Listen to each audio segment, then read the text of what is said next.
Okay, so finally a buffet. Yes, we got our buffet. Fruit omelet with 3 eggs and spinach and onions, whatever you want, they'll make it. Mushrooms and tomatoes. And then we got peppers and elote, a sausage I got. And I got most of the same except for some peppers. We have fruit that's covered. The drink is covered.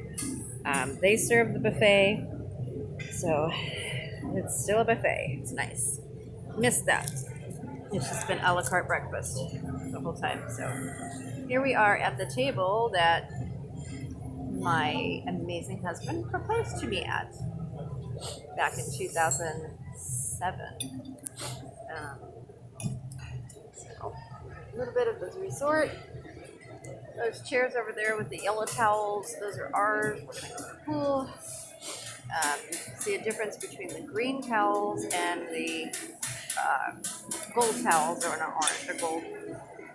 Those are gold are members, owners, and the other ones are, they came here on another. Just guess. They're just guests, yeah. They're not owners. So, there you go. Bye for now. Horse is next.